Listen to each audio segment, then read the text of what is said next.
Veeru academy के YouTube channel पर आप सभी साथियों का स्वागत है। डियर बात करेंगे बीएड अभ्यर्थियों के लिए एक बड़ी खुशखबरी दिखाई दे रही है। 2018 से लेकर के 2023 तक जितने भी अभ्यर्थी बीएड किए थे एनसीटी के बनाए गए गजट के अकॉर्डिंग 28 जून 2018 के, क्या वो बीएड जो है अब प्राथमिक स्तर की शिक्षक भर्ती के लिए शामिल कर लिया जाएगा, क्योंकि इसको लेकर के एक जो बड़ा लेटर है वो जारी किया गया है। पूरी तरीके से बात करेंगे, लेकिन जितने लोग चैनल पर पहली बार जुड़ रहे हैं सब्सक्राइब करके बेल आइकन प्रेस कर लीजिए। डियर आप जानते हैं कि 28 जून का जो लेटर था 28 जून 2018 का एनसीटी के द्वारा बनाए गए गजट को अनकॉन्स्टिट्यूशनल यानी कि असंवैधानिक करार दे दिया गया था माननीय सुप्रीम कोर्ट के द्वारा 11 अगस्त 2023 को। उसके बाद पूरी तरीके से कहीं ना कहीं बीएड प्राथमिक से समाप्त हुआ, लेकिन जद्दोजहद लगातार बीएड अभ्यर्थियों की अभी भी चल रही है और जंतर मंतर में एक बड़ा धरना प्रदर्शन अभी हाल ही में आपको देखने को मिला है 10 जुलाई को। इसी क्रम में अगर बात की जाए बीएड को प्राथमिक स्तर पर पुनः शामिल करने के लिए, तो आप देख सकते हैं एक लेटर सर्कुलेशन में जारी किया गया है। यह लेटर है चंद्रशेखर जी की तरफ से, जो कि सांसद है, वर्तमान में लोकसभा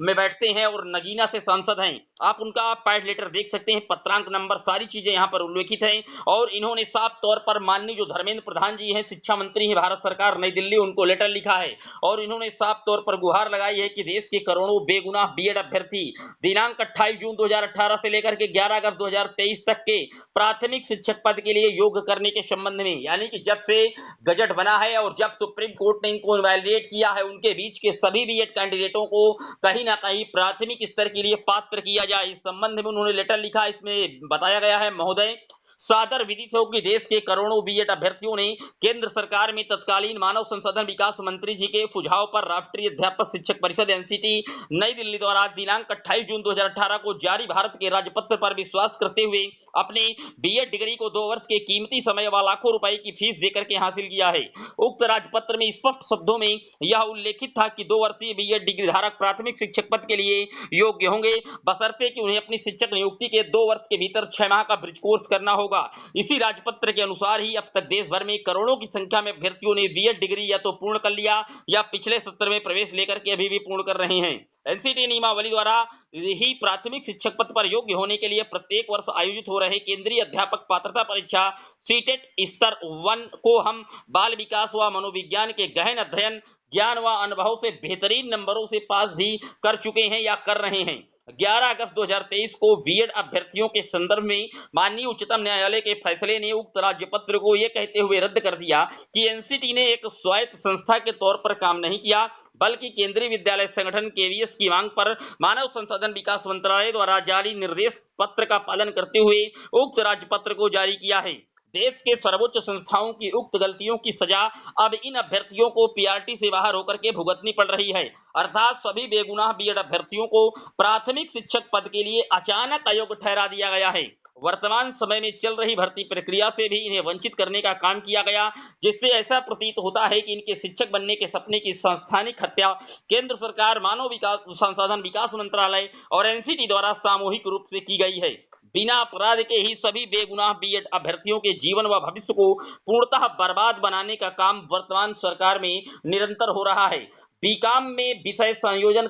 सब्जेक्ट कॉम्बिनेशन नहीं बनता, चाहे बीकॉम हो या बीसीए हो। 2018 से लेकर के 2023 तक बीते वर्षों की इनकी पढ़ाई लिखाई, बीएड, यूपीटेट, सीटेट व अन्य राज्यों के टीईटी में लगे कीमती समय, ऊर्जा, भावनाओं, स्वयं व परिवार के सपने सहित उनमें लाखों रुपए के खर्च को एक झटके में बर्बाद करने का काम वर्तमान केंद्र सरकार द्वारा ही किया गया है। बीएड के शैक्षिक सत्र को पूर्ण करने के लिए छात्रों के द्वारा लिए गए शैक्षिक ऋण को वह अभी भी नहीं भर पा रहे हैं कि उन्हें अयोग्य करार दे दिया गया, जिससे हताश व निराश होकर के कई अभ्यर्थियों ने अपने भविष्य को अंधकार की ओर देकर के आत्महत्या के रास्ते का चुनाव भी किया, जो कि संस्थानिक हत्या के सामना है। आपसे सवाल ये है कि इनके साथ भयंकर रूप से लगातार हो रहे शारीरिक, मानसिक, आर्थिक, सामाजिक शोषण, उत्पीड़न का जिम्मेदार आखिर देश की कौन सी संस्था, मंत्रालय या सरकार है? सुप्रीम कोर्ट से आए फैसले के पहले ही जारी शिक्षक भर्ती के विज्ञापन में केवीएस, बीपीएससी में लाखों की संख्या में बीएड अभ्यर्थी आवेदन किए, परीक्षा दिए और अच्छे नंबरों से पास भी हुए,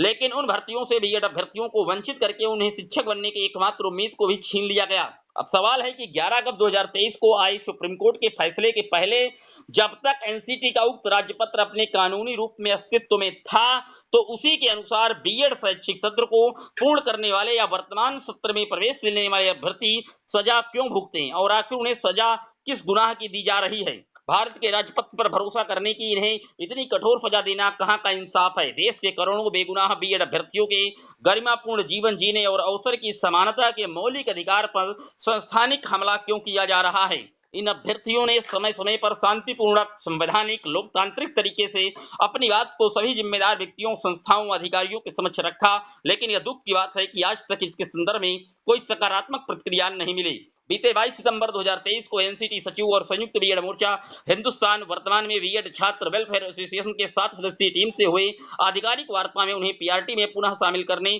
संबंधित जो भरोसा दिया गया था, उसका पालन भी उक्त संस्था ने अब तक नहीं किया। अतः आपसे अनुरोध है कि आप देश के इन करोड़ों बीएड अभ्यर्थियों के भविष्य को ध्यान में रखते हुए इस समस्या का न्यायोचित समाधान करने का प्रयास करें। सादर धन्यवाद। और ये प्रेषक चंद्रशेखर हैं। तो आप देख सकते हैं बीएड अभ्यर्थियों के लिए एक बहुत ही सटीक और सधी हुई लाइन में लेटर लिख करके केंद्रीय मंत्री शिक्षा मंत्रालय के धर्मेंद्र प्रधान जी को, जो नगीना से सांसद हैं, चंद्रशेखर ने भेजी है और बीएड की तरफ से जो पैरवी है काफी मजबूती के साथ कदम बढ़ा दिया है, क्योंकि आप जानते हैं लोकसभा के सांसद हैं और निश्चित तौर पर उनके पैड लेटर का सीधा असर देखने को मिल सकता है। जिस तरीके से शिक्षा मंत्री को उन्होंने सदी हुई सारी बातों का उल्लेख किया, आखिरकार इसमें बीएड करने वाले कैंडिडेटों की कोई गलती नहीं। निश्चित तौर पर केंद्र सरकार के इशारे पर बीएड को शामिल किया गया था केवीएस के, लेकिन आखिरकार एनसीटी जो अप्रूवल संस्था है, जो कि शिक्षा के अमूलचूल परिवर्तन में करने का उसको अधिकार है संवैधानिक, तो आखिर उसने इतनी बड़ी गलती क्यों की और उसकी सजा लाखों अभ्यर्थी बीएड के क्यों भुगते, इसको लेकर के एक बड़ी मुहिम छेड़ी गई है। देखने वाली बात ये होगी कि आखिरकार इस पर धर्मेंद्र प्रधान जो कि केंद्रीय शिक्षा मंत्री हैं, क्या अपना जो रुख है स्पष्ट करते हैं, साथ ही एनसीटी क्या इस पर अपना जो कार्य है करती है, क्या पुनः बीएड प्राथमिक में शामिल होगा, आगे आने वाले निकट भविष्य की गर्त में है। फिलहाल आपकी क्या राय है पूरे वीडियो पर जरूर कमेंट कीजिएगा। पहली बार आए सब्सक्राइब कर लीजिएगा। जय हिंद, वंदे मातरम।